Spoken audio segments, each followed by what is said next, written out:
वाले को हाजिर नाजिर मांग के जो भी करूंगा प्रदेश हित में करूंगा। और मुझे अब किसी चीज की जिंदगी में जरूरत नहीं है, मुझे किसी चीज की जरूरत नहीं। तो मेरा तो वो हाल है, ना काहू से दोस्ती ना काहू से बैर। अब मैं इस स्थिति का आदमी हूँ, मैं सबका काम करना चाहता हूँ, विपक्ष का भी करना चाहता हूँ, अपने लोगों को भी क्या बुला के कहता हूँ यार तुम्हारा जो काम है करवा लो। ये चाहता हूँ कि जितना ठीक हो सके उतना करें, जिसका कर सके वो करें। आप लोगों ने सरकार तोड़ने की कोशिश की, मैंने बचाने की कोशिश की। मैं मुख्यमंत्री जी के साथ खड़ा हूं। ये जो गुंडागर्दी के एलिमेंट्स हैं ये आपकी तरफ के हैं। आपको इस बात का पता होना चाहिए कि माइनिंग पे मैंने क्या स्टैंड ले रखा है। चिट्टे में आपका अपना वर्कर भी फंस जाता है, लेकिन फोन मत करो, ये प्रदेश का सवाल है। अब ये जितनी भी माइनिंग हो रही है ये आपकी तरफ की है कि यार ये सिर्फ ऊना में है चिट्टा, ये ऐसा नहीं है, ये पूरे प्रदेश में अब चिट्टा। असल में ये शहरी कॉन्स्टिट्यूएंसी के नेता हैं और गांव का दर्द ये जानते नहीं है। मेरे फाजिल दोस्त है, मेरे साथ की इनकी कॉन्स्टिट्यूएंसी है। असल में ये शहरी कॉन्स्टिट्यूएंसी के नेता हैं और गांव का दर्द ये जानते नहीं है। इनकी सारी कॉन्स्टिट्यूएंसी जो है शहरी कॉन्स्टिट्यूएंसी है, डेवलप्ड कॉन्स्टिट्यूएंसी है बड़े अरसा से। अब एक साथ की कॉन्स्टिट्यूएंसी जो है पैरेलली डेवलप हो रही है, हरोली कॉन्स्टिट्यूएंसी। इन्होंने कॉलेज बनाया, हमने स्वागत किया कि हाँ आपने बहुत अच्छा कॉलेज बनाया। इन्होंने सेक्रेटेरिएट बनाया, हमने स्वागत किया अच्छा आपने सेक्रेटेरिएट बनाया। इन्होंने रेस्ट हाउस बनाया, खूब बड़ा बनाया, हमने उसका भी स्वागत किया। मुझे ये नहीं समझ आता कि सत्ती जी को पंजावर का एक 2 कमरे का रेस्ट हाउस जो है, जो कि 50 लाख की कॉस्ट का होगा, और गैंग ये फॉरेस्ट की जो गैंग हट होती है क्या है वो इंस्पेक्शन हट, वो इंस्पेक्शन हट है। और अगर वो ग्रामीण इलाके में कोई बन गया तो इनको ऐतराज नहीं होना चाहिए। अगर साथ की कॉन्स्टिट्यूएंसी में अब इनके डिवीजनें पता नहीं कब की खुली हुई हैं, इनके हैं सब कुछ, ये चीजें पहले से अवेलेबल है। अगर हमारे वहां डिवीजन खुलती है तो ये हमारे लोगों के लिए ये एक उपलब्धि है कि वहां पे जो है एक्सीएन बैठ रहे हैं, वहां पे तहसीलदार बैठ रहे हैं, वहां पे थानेदार बैठ रहे हैं, वहां पे एसडीएम बैठ रहा है या वहां पे डीएसपी बैठ रहा है। तो वो इसलिए मैं समझता हूं कि इनकी आंख जो है उस तरफ को बहुत तिरछी नहीं होनी चाहिए कि आप डेवलपमेंट कर रहे हैं, आप नई सोच रहे हैं, आप नए रास्ते सोच रहे हैं अपनी कॉन्स्टिट्यूएंसी के लिए। तो इसलिए ग्रामीण कॉन्स्टिट्यूंसी दूसरा ये है कि हमारी कॉन्स्टिट्यूएंसी सारी बॉर्डर कॉन्स्टिट्यूएंसी है, पंजाब के साथ लगती हुई। एक तरफ जो है होशियारपुर लग रहा है, दूसरी तरफ मालपुर लग रहा है, तीसरी तरफ जेजों लग रहा है, चौथी तरफ जो है गढ़शंकर लग रहा है, फिर नंगल लग रहा है, उधर अनंतपुर साहब लग रहा है। सारी तरफ से जो कॉन्स्टिट्यूएंसी जो है बॉर्डर से घिरी हुई है। नेचुरली जब बाहर के लोग आने की कोशिश करेंगे तो रास्ता तो उनको हमारी कॉन्स्टिट्यूएंसियों को मिलेगा। वो जो है 20-25 जो है चोर दरवाजे हैं वहां पे। आप ये अंदाजा लगाओ कि हम उनको कैसे क्लब कर रहे हैं। अभी भी हमने लगभग 75 लाख रुपए के कैमरे वहां पे हम लगा रहे हैं चारों तरफ से, ताकि कोई भी बाहर से आए, ताकि कम से कम उसकी जो है फोटो तो उसमें आ जाए कि कौन आया था, कौन गाड़ी लेके आया था, किधर से आया था। और ये अब बदले हुए माहौल में है कि अगर किसी ने किसी को लूटा, सारे लोग अरेस्ट हो रहे हैं। अभी 6 लोग अरेस्ट हुए जिन्होंने वहां पे जिस वारदात की आपने बात की, 6 लोग जो है आइडेंटिफाई हो गए, पुलिस को पता लग गया, क्योंकि मॉडर्न जमाने के मुताबिक वो काम हो रहा है। दूसरा चिट्टे में तो हम भी उतना ही वो हैं जितना आप सेंसिटिव है। अब अपनी बात तो सत्ती जी आप छोड़ दो कि ऊना में चिट्टा है, चिट्टा तो पहुंच गया ट्राइबल इलाके में, चिट्टा पहुंच गया लाहौल स्पीति में, चिट्टा पहुंच गया किन्नौर में, चिट्टा पहुंच गया कुल्लू में, चिट्टा पहुंच गया शिमले के अपर इलाकों में। आप अपनी कहां पे बात करी जा रहे हैं? हम तो चलो वह भुक्तभोगी हो सकते हैं कि हम पंजाब के साथ हैं और हमारे हर तरफ से हम घिरे हुए हैं, लेकिन अब तो पूरे प्रदेश में चिट्टा है, जगह जगह चिट्टा बिक रहा है। इसलिए ठीक है, उस पर चिट्टे पे नियंत्रण करने के लिए सरकार भी गंभीर है, गवर्नर साहब भी गंभीर है, हम भी लगे हुए हैं, आप भी लगे हुए हैं, और जिन्होंने ये करना है वो नए तौर तरीके खोज रहे हैं। तो इसलिए चिट्टा जो है ऊना, वो कहने की बातें थी किसी टाइम में कि जी ऊना वालों को बदनाम कर लो कि यार ये सिर्फ ऊना में है चिट्टा। ये ऐसा नहीं है, ये पूरे प्रदेश में अब चिट्टा हर जगह फैला हुआ है। और इसको नियंत्रण कैसे करना है, इसकी जो भी तौर तरीका है, माननीय मुख्यमंत्री जी ने अभी आश्वासन भी दिया है तीसरा, आपने माइनिंग की बात की। आप उस कॉन्स्टिट्यूएंसी के एमएलए हैं, बसात की कॉन्स्टिट्यूएंसी के, आपको इस बात का पता होना चाहिए कि माइनिंग पे मैंने क्या स्टैंड ले रखा है। अब ये जितनी भी माइनिंग हो रही है, ये आपकी तरफ की है, ये आपकी तरफ की माइनिंग है, और इसलिए इसको कैसे नियंत्रित करना है ये आपको देखना है।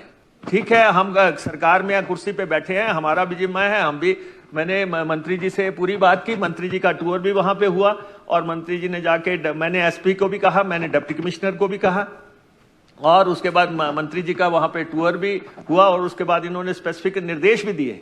लेकिन ये जो गुंडागर्दी के एलिमेंट्स हैं, ये आपकी तरफ के हैं, इनको नथ आपको डालनी पड़ेगी। हमारे लोग तो हमारे से पहले ही बहुत नाराज हैं, वो कहते हैं माइनिंग करने नहीं दे रहे हैं।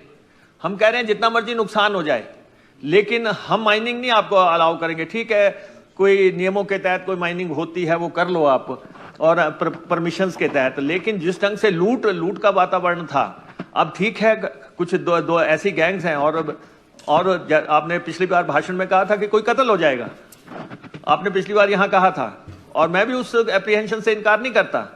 माइनिंग को, क्योंकि बॉर्डर का एरिया है, और पंजाब के लुधियाना तक गाड़ियां जाती हैं, जलंधर तक गाड़ियां जाती हैं, दिल्ली तक गाड़ियां जाती हैं, आखिर कोई ना कोई तो गैंग्स उसके पीछे हैं।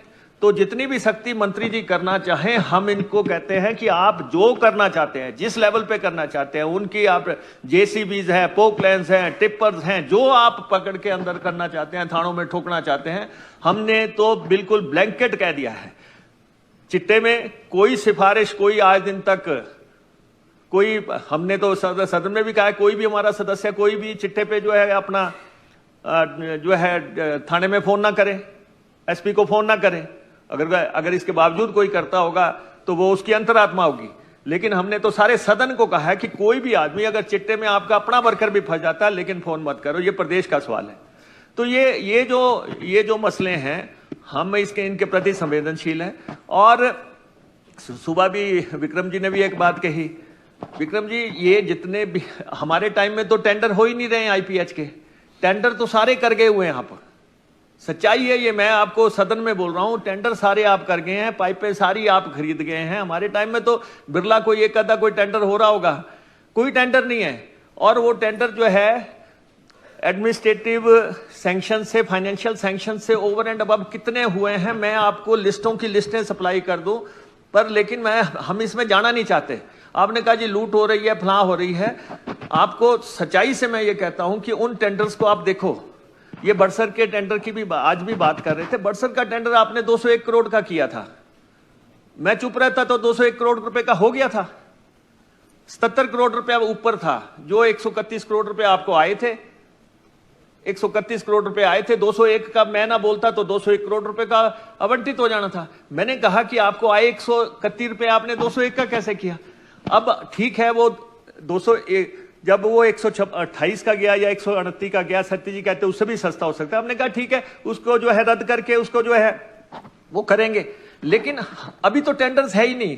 मैं तो केंद्र के पास बार बार जा रहा हूं कि भाई पैसा दो, आप थोड़ा बहुत तो दो। 5,000 करोड़ या 6,000 करोड़ आपके समय में आया, आप ही उनके टेंडर कर गए, आप ही उनकी खरीद कर गए, सब कुछ कर गए। ये तो अब जो है मेरे सारे साथी कह रहे हैं नहीं अब ठीक है, अब वो हाउस में नहीं है। हमारे एक सहयोगी रहे हैं, 8 बार के यहाँ पे एमएलए रहे हैं, 7 बार 8 बार यहाँ पे जीते हैं। हम किसी के ऊपर आक्षेप नहीं करते, लेकिन आप देखें कि हुआ क्या है। कितने एडीबी के टेंडर और अगर एनडीबी के टेंडर्स को क्लब किया जाए तो आप कम से कम देखेंगे 800 करोड़ रुपया ओवर एंड अबव टेंडर गए हैं फाइनेंशियल सैंक्शन से। तो इसलिए अब रेस्ट हाउस की बात कर रहे हैं। अब आप देखें कि माननीय हमारे जयराम जी प्रतिपक्ष के नेता हैं, इनकी कॉन्स्टिट्यूंसी में या महेंद्र सिंह जी की कॉन्स्टिट्यूंसी में या हेलीपैड बने हैं। ये लोग बढ़ा गए, अगर अपनी तरफ भी कुछ बनता है तो बढ़ने दो ना, आप क्यों बीच में फंसी जा रहे हो? हैं क्या कितने बढ़ा दिए, 15 बढ़ा दिए, हेलीपैड बना दिए, वो भी बन गए। थोड़ा बहुत जो है प्रदेश की तरफ निगाहें रखो, और ऊना में जो थोड़ा बहुत हो रहा है होने दो।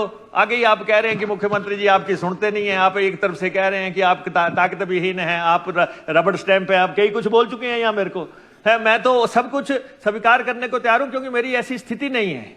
मैं 25 साल से यहाँ पे एमएलए हूं, और मुझे फैमिली के तौर पे भी जो दिक्कतें आई हैं उसके चलते मैं बहुत ज़्यादा जो है दिलचस्पी नहीं लेता इन चीज़ों में।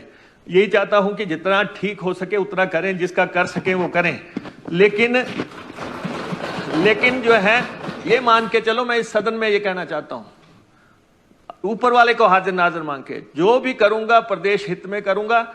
और मुझे अब किसी चीज की जिंदगी में जरूरत नहीं है, मुझे किसी चीज की जरूरत नहीं। मैं मुख्यमंत्री जी के साथ खड़ा हूं। आप लोगों ने सरकार तोड़ने की कोशिश की, मैंने बचाने की कोशिश की। इससे बड़ा सबूत क्या हो सकता है कि अदरवाइज तो आप तोड़ जाते। आपने जो प्रयास किया था वो तो आपका निर्णायक था, लेकिन हम सब लोग इकट्ठे थे, हम सब लोगों की ताकत ने हम सरकार बचा ली। आप कह रहे हैं हम सरकार तोड़ने के लिए ही हैं, हम सरकार बचाने के लिए ही हैं।